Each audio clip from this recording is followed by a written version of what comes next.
როგორ იქნება ოპოზიციის სამოქმედო გეგმა და რა როლი ექნება პროცესებში სალომე ზურაბიშვილს ოპოზიცია თანამშრომლობის გაგრძელებას აანონსებს და ზურაბიშვილის მნიშვნელოვან როლზე აკეთებს აქცენტს. აქციები საერთო გეგმა და საერთაშორისო პარტნიორებთან კომუნიკაციას ახალდება მთავარ საკითხებად.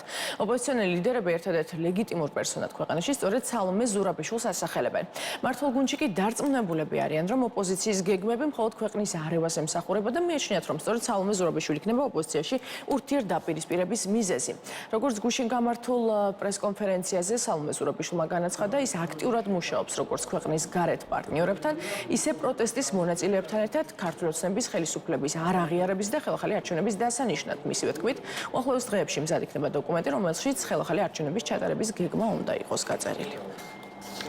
სალომე ზურაბიშვილი არის ამ ქვეყნის ლეგიტიმური პრეზიდენტი, რომელიც გუშინ ლაპარაკობდა იმ მესიჯით, რა მესიჯით უნდა თქვას პრეზიდენტმა. მან გაამახვილა ყურადღება ქართული ხალხის ძალისხმევაზე, რომელიც წინააღმდეგობის მოძრაობაში არის უკვე თვენახევარია და მან გაამახვილა ყურადღება საერთაშორისო მხარდაჭერაზე, რომელიც საქართველოს აკეთებს მის როლზე საერთაშორისო ასპარეზზე, სადაც მას ბევრი რამის გაკეთება შეუძლია. შესაბამისად, სალომე ზურაბიშვილმა ილაპარაკა ისე, როგორც უნდა ელაპარაკა, როგორც საქართველოს მეხუთე პრეზიდენტი. მისი როლი წინააღმდეგობის მოძრაობაში და არჩევნების ჩანიშვნის პროცესში არის ძალიან მნიშვნელოვანი და ჩვენ მასთან ვითანამშრომლებთ აბსოლუტურად ყველა პოლიტიკურ საკითხზე. ძირითადად, რა თქმა უნდა, თანამშრომლობის ჩარჩო ეს არის მუშაობა ერთობლივი იმისთვის, რომ ამ ქვეყანაში ახალი არჩევნები ჩაინიშნოს პოლიტიკური კრიზისის განწვრთნის მიზნით. ნებისმიერი ადამიანი, ნებისმიერი პოლიტიკოსი, ნებისმიერი საზოგადო მოღვაწე ფასეულია ამ პროცესში, ფასეულია იმ პროცესში, რომელსაც ეს ადამიანები ხელისუფლების, ასე ვთქვათ,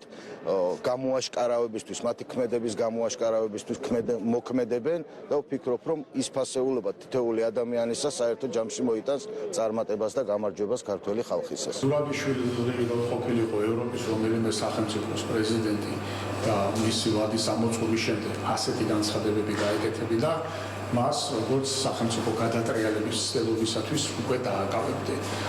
ხო, ეს ის ფაქტია, რომელიც ევროპაში ერთ-ერთი პოლიტიკოსი ვერ გაბედავს.